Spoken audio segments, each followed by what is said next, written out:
Welcome back to another edition of Our City. A few things going around the city of Elizabeth this week.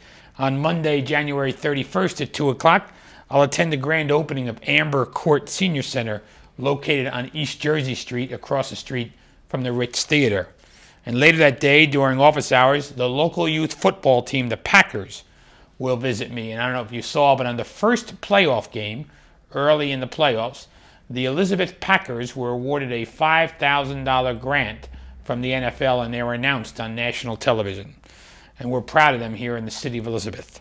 On Wednesday, February 2nd at 12 o'clock, I'll deliver this year's State of the City address to the Greater Elizabeth Chamber of Commerce, the annual luncheon. It was canceled earlier in January due to weather.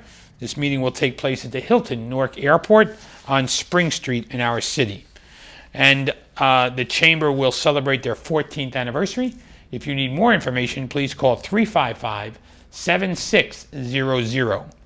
If you need any more information concerning these events or any other events, please call our Public Information Office at 820-4124.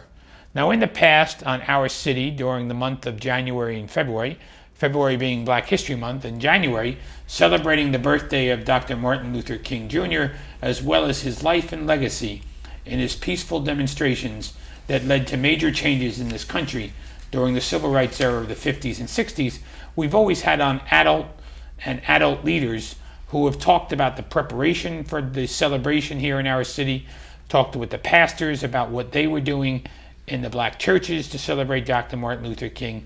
This week's show is dedicated to young people who are naturally not here when Dr. Martin Luther King was preaching and delivering social change to our community, to see how it's affected them and their thoughts on what Dr. Martin Luther King Jr. has meant to them.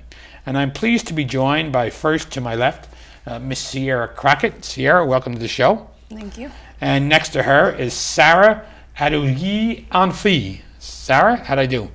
Good. We practice? Good. Welcome Yes. to the show. Thanks. And my easiest name tonight, Mr. James Lewis. James, welcome to the show. Thank you.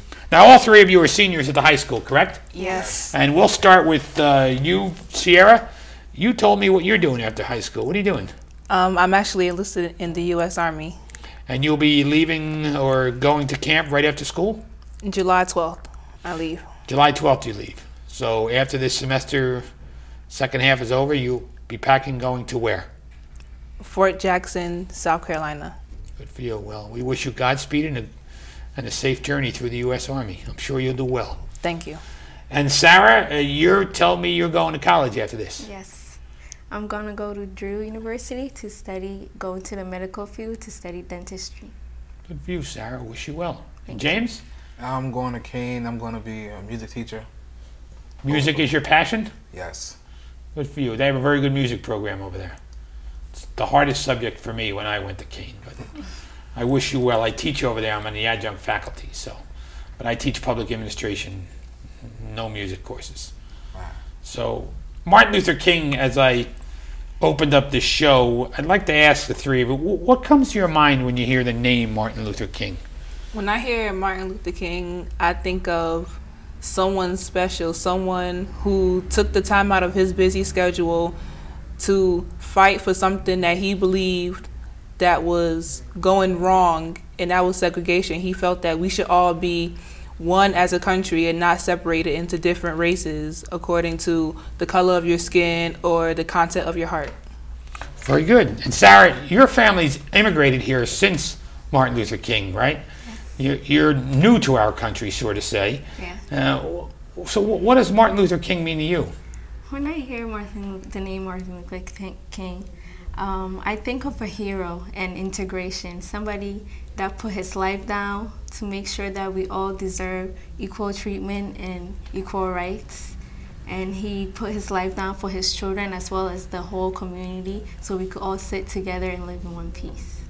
James, what's your thoughts? I just think about... Tough to follow these two, right? I just think about segregation and boycotting and where the growth America has grown through the years. I think what he did was beautiful for us, and I'm glad that I can be able to sit next to a white person and not worry about getting hurt. And Sarah, one of the things we talked about, we'll start with you, and the next question is, did you learn about Martin Luther King when you came to this country, or were you taught it in school? How did you first hear about Martin Luther King? I didn't hear it back in my country, but I was more, I heard about him more when I came here in the 5th grade. We talked about it, we did a whole project. That's how I got to learn more about him. My daughter's in the 5th grade, and it's interesting you say that because I think 2 years ago in the 3rd grade is the first time she was introduced to the teachings of Martin Luther King.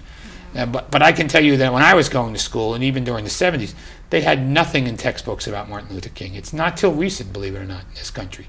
Wow. So it was the 5th grade for you. Yes. And James, when did you first hear it at home? Did you first hear of him in school? I would say it was around the 4th or 5th grade at School 22, William F. Halloran, when I was at the middle school. So I was young still. And did they teach it in school? Did they teach you about what his efforts were in social change?